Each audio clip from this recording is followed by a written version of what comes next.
Hello students, ज्वाला classes के YouTube channel पर आप सभी का स्वागत है। अब हम स्टार्ट कर रहे हैं प्रश्नावली 1.1। प्रश्नावली 1.1 का क्वेश्चन नंबर 1 क्या है? देखो, क्या शून्य एक परिमेय संख्या है? क्या शून्य एक परिमेय संख्या है? क्या इसे आप P/Q के रूप में लिख सकते हैं, जहां P और Q पूर्णांक है और Q इक्वल नॉट 0 है? हमें बताना है कि 0 होता है वो परिमेय संख्या है या नहीं है। तो हम पढ़ चुके सभी पूर्णांक क्या होते हैं हमारे परिमेय संख्या, और पूर्णांक में क्या आता है 0। 0 को मैं 0/1 के रूप में लिख सकता हूँ, यानी P/Q के रूप में लिख सकता हूँ। तो हम बोलेंगे क्या? आंसर देखो इसका, हाँ 0 एक परिमेय संख्या है। 0 क्या एक परिमेय संख्या है? तो क्या इसे आप P/Q के रूप में लिख सकते हैं? हाँ लिख सकते हैं। कैसे? 0/1।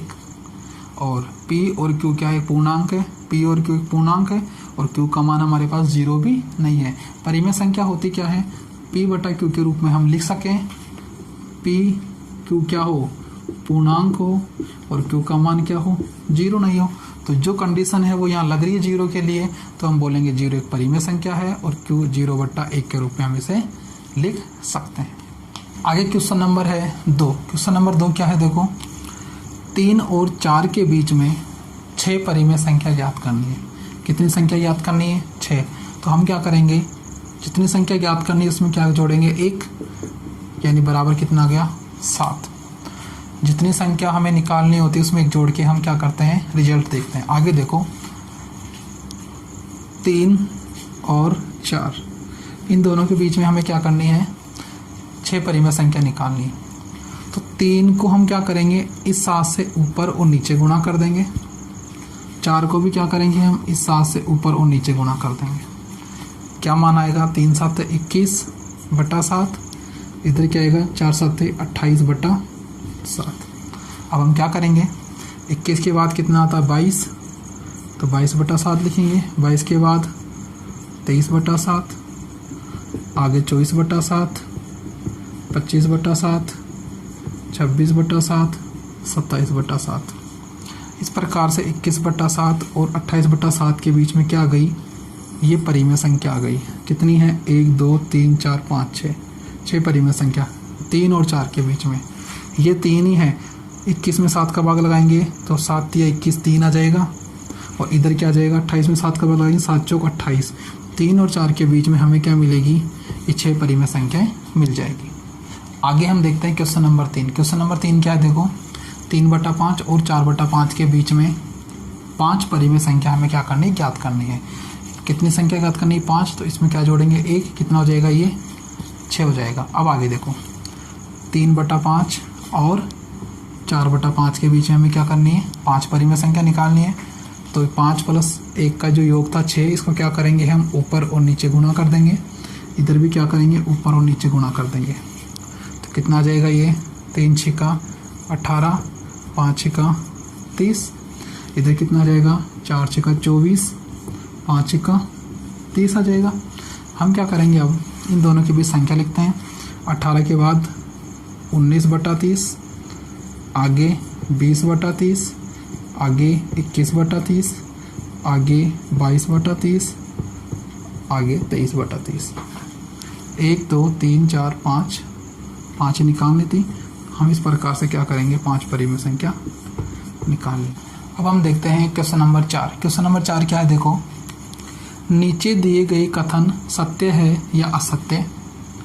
कारण के साथ अपने उत्तर दीजिए। पहला क्या है? प्रत्येक प्राकृत संख्या एक पूर्ण संख्या होती है क्या? प्रत्येक प्राकृत संख्या एक पूर्ण संख्या होती है क्या? तो देखो यहाँ पे प्राकृत संख्या कौन कौन सी होती है? 1 2 3 4 5 इस प्रकार से। और पूर्ण संख्या क्या होती है? पूर्ण संख्या 0 1 2 3 4 5 इस प्रकार। अब देखो, हमसे क्या पूछ रहा है? प्रत्येक प्राकृत संख्या पूर्ण संख्या है क्या? प्राकृत संख्या है ये रही, और ये सारी की सारी कहाँ हैं? पूर्ण संख्याओं में आ रही है। तो 1 भी इसमें है, 2 भी इसमें है, 3 भी इसमें है, 4 भी इसमें है, तो सारी की सारी प्राकृत संख्या पूर्ण संख्याओं में है। तो हम बोलेंगे प्रत्येक प्राकृत संख्या एक पूर्ण संख्या होती है क्या? तो बोलेंगे हाँ, हाँ, ठीक है, क्योंकि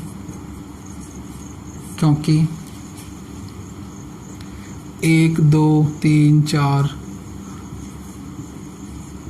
सभी पूर्ण संख्या है। ठीक है, आगे देखो हम बात करते हैं दूसरे क्वेश्चन की। प्रत्येक पूर्णांक एक पूर्ण संख्या होती है क्या? प्रत्येक पूर्णांक एक पूर्ण संख्या, प्राकृत पूर्ण और पूर्णांक देखो क्या होते हैं, 0 1 2 3 इस प्रकार से, -1 -2 -3। अब क्वेश्चन क्या पूछ रहा है? प्रत्येक पूर्णांक पूर्ण संख्या है क्या? देखो 0 है, 1 है, 2 है, 3 है, लेकिन अगर हम इनकी बात करें तो ये जो पूर्णांक है पूर्ण संख्याओं में नहीं है। तो हम बोलेंगे नहीं, नहीं, क्योंकि -1 -2 -3 क्या है? पूर्ण संख्या नहीं है। ठीक है, इस प्रकार से आगे हम देखते हैं तीसरा क्वेश्चन। प्रत्येक परिमेय संख्या एक पूर्ण संख्या होती है क्या? परिमेय संख्या क्या होती है? जिनको हम P/Q के रूप में लिख सकते हैं। कोई भी परिमेय संख्या मान लो, 5/7 हमारे पास क्या है? परिमेय संख्या है। तो प्रत्येक परिमेय संख्या एक पूर्ण संख्या है क्या? देखो परिमेय संख्या 5/7 क्या पूर्ण संख्याओं में कहीं आएगा? नहीं आएगा। तो हम बोलेंगे नहीं, नहीं, क्योंकि कुछ भी लिख सकते हैं, क्योंकि 5/7 पूर्ण संख्या नहीं है। ठीक है, तो इस प्रकार से हमने ये 4th क्वेश्चन हल किया।